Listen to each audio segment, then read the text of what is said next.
Masih di malam penganugerahan Kick and the Heroes 2019 untuk pemberian penghargaan berikutnya, kami mengundang Menteri Ketenagakerjaan Republik Indonesia Bapak Hanif Dakiri untuk memberikan penghargaan.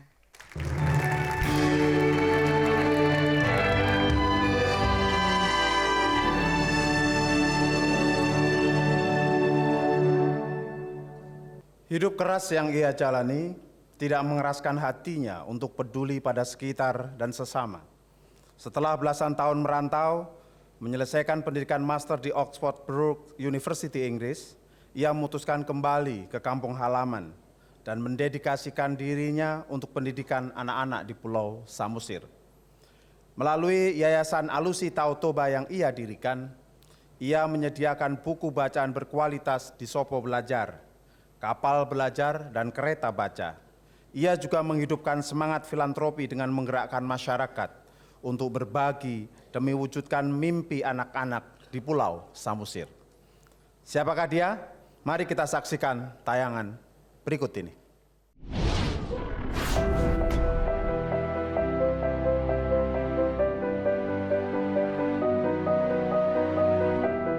Inilah Togu Simorangkir, pria asal Huta Silulu, Kecamatan Gunung Malela, Sumatera Utara, yang memilih pulang kampung untuk mengabdi di sana. Togu kembali dan mendirikan Yayasan Alusi Tau Toba pada tahun 2009. Sesuai dengan arti namanya, Alusi Tau Toba ingin menjawab permasalahan yang terjadi di wilayah Danau Toba, khususnya di bidang pendidikan, dengan mendirikan rumah belajar yang disebut Sopo Belajar. Sopo Belajar Lotung ini adalah salah satu dari 8 Sopo Belajar yang berdiri di Pulau Samosir. Sopo Belajar Lotung ini dibentuk dari tahun 2010 lah. Dan saya di situ masih umur 10 tahun dan kira-kira saya kelas 6 SD. 6 SD di situ saya juga udah mengikuti kegiatan-kegiatan di Sopo Belajar bersama kakak-kakak yang dulu mengajari kami gitu. Jadi memang saya terinspirasi banget sama kakak-kakak itu juga. Dan di sini kenapa saya mau gitu berbagi sama anak-anak? Karena menurut saya kakak-kakak yang udah pernah di sini tuh mereka luar biasa gitu. Mereka jauh dari sana aja mau datang berbagi ke Sopo Belajar. Kenapa saya yang ditinggal di Samosir, saya yang udah dibesarkan di Samosir, kenapa saya nggak bisa berbagi sama mereka?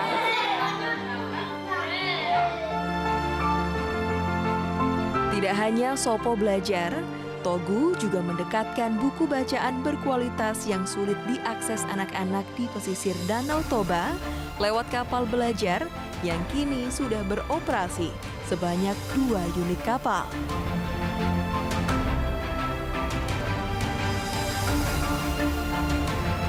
Selain aktif di Yayasan Alusi Tau Toba, saat ini Togu juga aktif menjadi petani bos lebay, yaitu beras organik, sapi, lele, bebek, ayam, dan menggaungkan Mapande, yaitu masa depan di desa, agar para pemuda mau kembali ke desa dan membangun desa.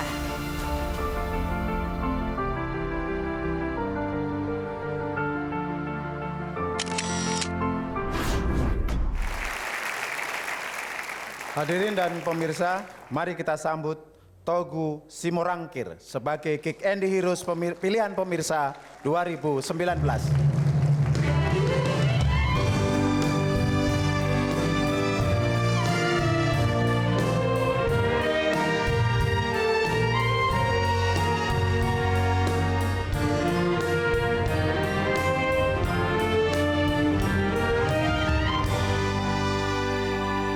Penghargaan Kick and the Heroes pilihan pemirsa 2019 dipersembahkan oleh PT Telkom Indonesia. Terpujilah Tuhan, mauliate Tuhan.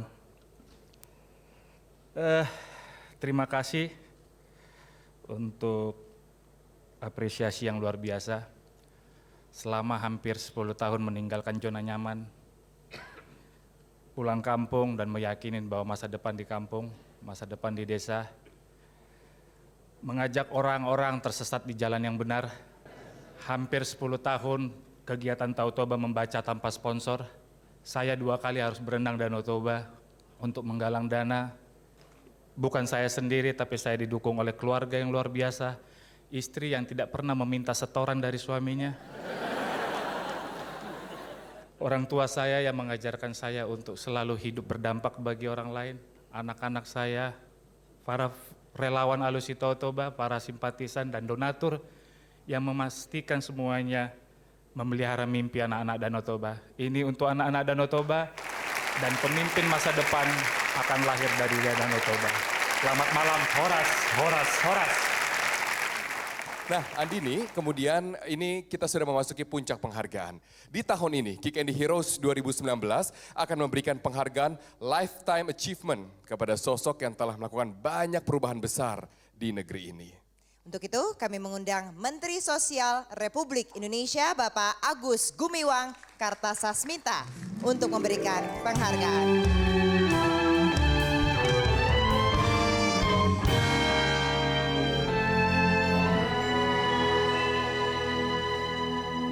Hadirin dan pemirsa yang berbahagia, turun ke pelosok-pelosok desa dan membantu masyarakat untuk hidup sehat telah dilakoni sosok dokter yang satu ini sejak tahun 1996. Panggilan hatinya adalah mengedukasi masyarakat tentang pentingnya jamban untuk mengatasi masalah sanitasi.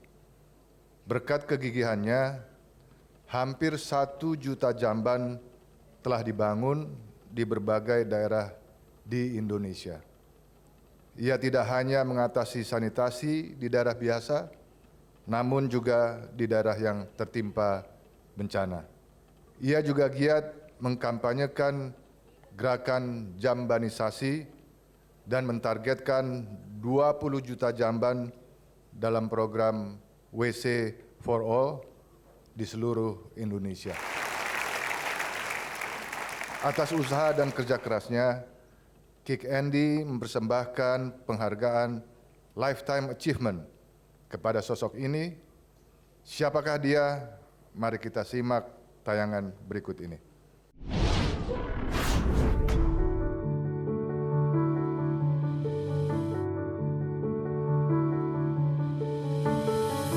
Bisa seksual nggak? Ada riwayat asma atau apa? Budi Laksono bukan hanya dokter biasa yang hanya mengobati pasien. Budi juga menanamkan pemahaman mengenai pentingnya kesehatan pada masyarakat.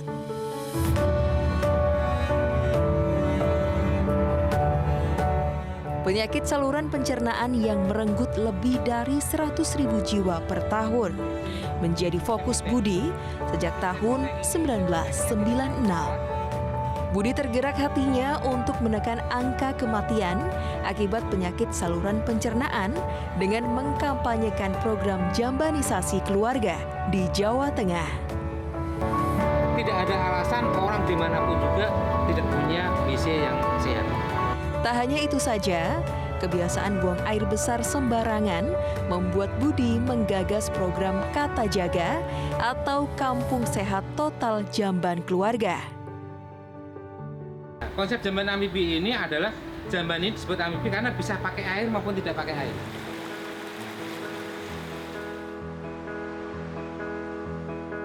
Pria kelahiran 55 tahun ini juga memperkenalkan berbagai teknologi jamban yang bisa diaplikasikan di berbagai medan.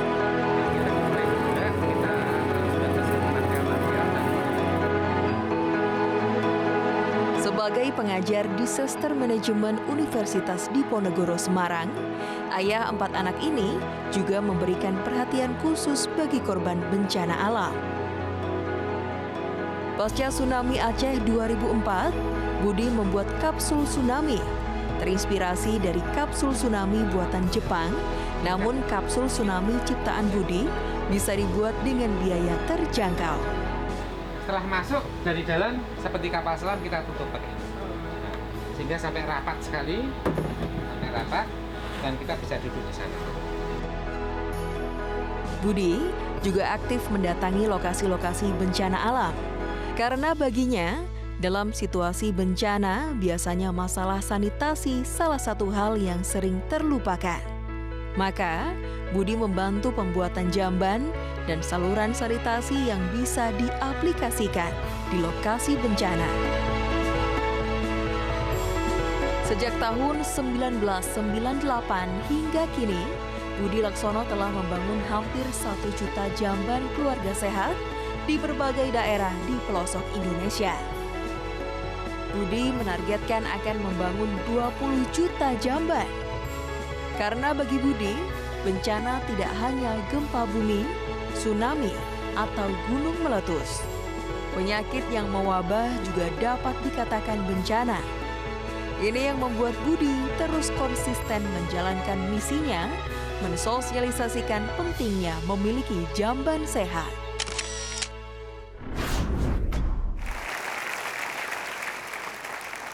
Hadirin dan pemirsa, mari kita sambut penerima Lifetime Achievement, Budi Laksono.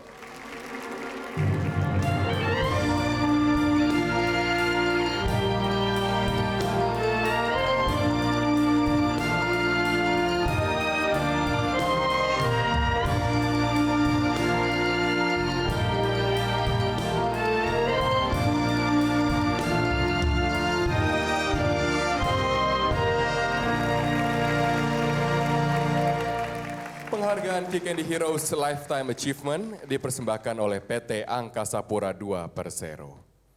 Assalamualaikum warahmatullahi wabarakatuh. Sebenarnya sanitasi ini adalah suatu kebutuhan yang sangat mendasar di Indonesia ini, di mana masih banyak keluarga di Indonesia, bahkan kami mencatat lebih dari 20 juta keluarga di Indonesia belum punya jamban, dan itu menyebabkan angka kesakitan dan kematian yang sebenarnya bisa dicegah. Alhamdulillah sekarang sudah mulai bergerak, desa-desa sekarang mulai menganggarkan sanitasi jamban. Sekali lagi saya terima kasih kepada Kick Andy yang sudah menginspirasi bukan cuma masyarakat tapi seluruh Indonesia. Terima kasih dan wassalamualaikum warahmatullahi wabarakatuh.